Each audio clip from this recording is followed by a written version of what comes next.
This is Valerie Quoma, and I am doing my presentation on the management strategy, nonprofit advocacy, and lobbying. Before we can get into the details of advocacy and lobbying, we need to go over some important definitions. Marcia Avener's definition of advocacy is the general support for an idea or issue. There are different forms of advocacy, including the following. The first is grassroots organizing, and this occurs when people share their efforts to collectively work toward the changes they seek on a particular issue. Second, there's media advocacy, and that occurs when a nonprofit uses the media to positively convey messages about its organization and its causes to a target audience. Third, there's direct lobbying, and that takes place when a nonprofit asks an elected official to adopt a particular position on a specific piece of legislation. For this assignment, I'm going to focus primarily on direct lobbying. Many nonprofits engage in lobbying, but at the same time, many do not. And there are three reasons why nonprofit organizations claim they don't lobby.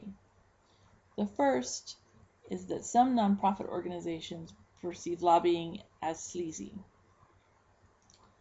Second, some nonprofit organizations think that lobbying will get them into trouble with the IRS. And by trouble, I mean losing their tax-exempt status. Finally, some nonprofit organizations think they do not have the resources needed to lobby. While all of these reasons make sense, they should not prevent an organization from lobbying. Instead of looking at lobbying as sleazy, nonprofit organizations need to perceive lobbying more as an opportunity to educate lawmakers about issues that are important to the nonprofit organization. And there's definitely nothing sleazy about educating people. Lobbying will not necessarily get a nonprofit organization in trouble with the IRS. What lobbying the IRS's limitation is basically on political campaign activities. But nonprofit organizations can engage in lobbying and not lose their tax-exempt status. In fact, there's no limitation on volunteer lobbying, and the IRS establishes general limitations on the amount of money an organization can spend on lobbying. If the organization spends this amount of money, any more money it spends on lobbying will result in a tax being placed on the activities, a political activities tax. Nonprofit organizations often think they do not have the resources that it will take to lobby. They believe that they have a hard enough time meeting their program needs and providing direct services to clients without taking on the law of the land. The deal is, it's not really a waste of money, because even if nonprofit organizations do not necessarily get their way, because lobbying increases the amount of attention that a nonprofit organization gets.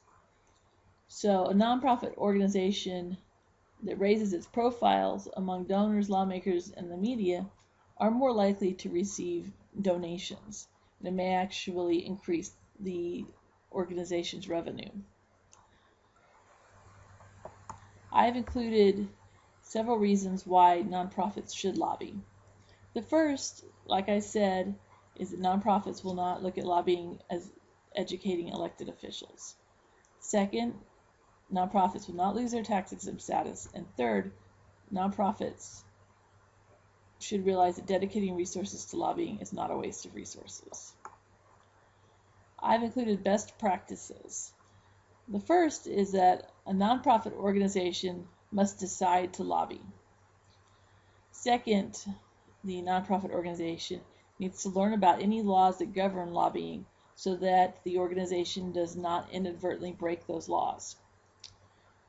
Third, a nonprofit organization must make a plan. By making a plan, I mean that lobbying must become part of the organization's strategic plan for the future.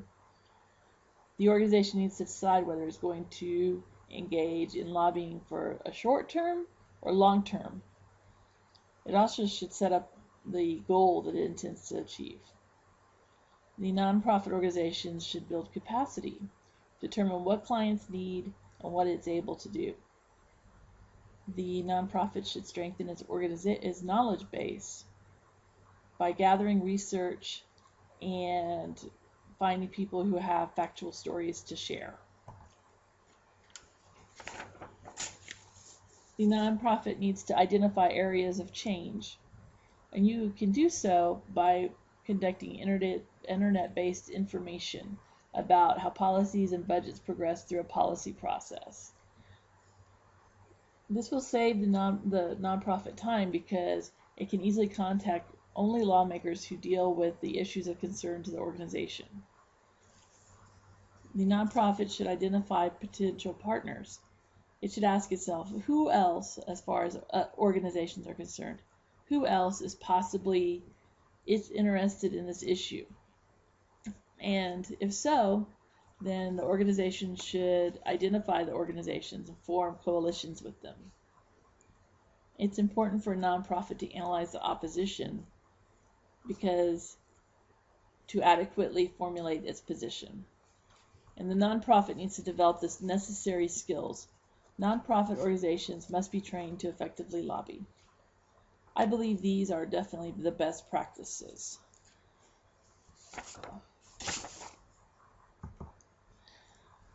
In order to implement lobbying techniques, a nonprofit must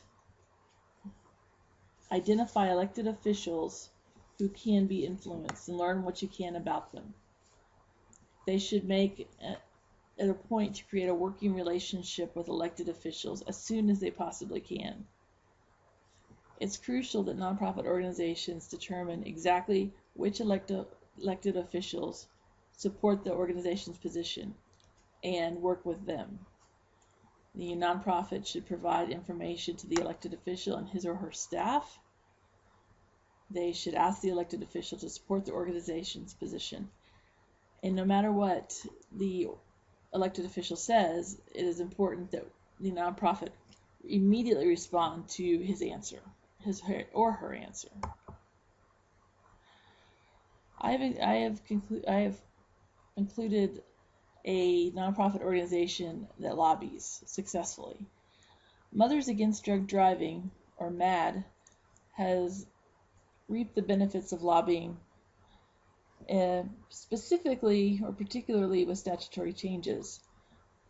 4 of these statutory changes are as follows: the Federal 21 Minimum Drinking Age Act, the Omnibus Anti-Drug Abuse Act, the Federal Zero Tolerance Act, and the Transportation Employee Test Safety Act. There are limitations, though, to advocacy that it's important that we discuss. First, lobbying does not help clients or customers who presently need client services. However, any changes that might be made might prevent the clients or customers from needing those same resources and same services in the future.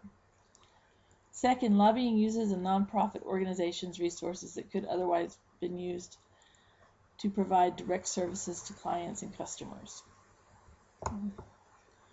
In conclusion, more and more nonprofits recognize that the combination of knowledge, community involvement, and a broad base of support position this sector to lead the way in shaping policy strategies that address our local, state, and national problems in sound and responsible ways.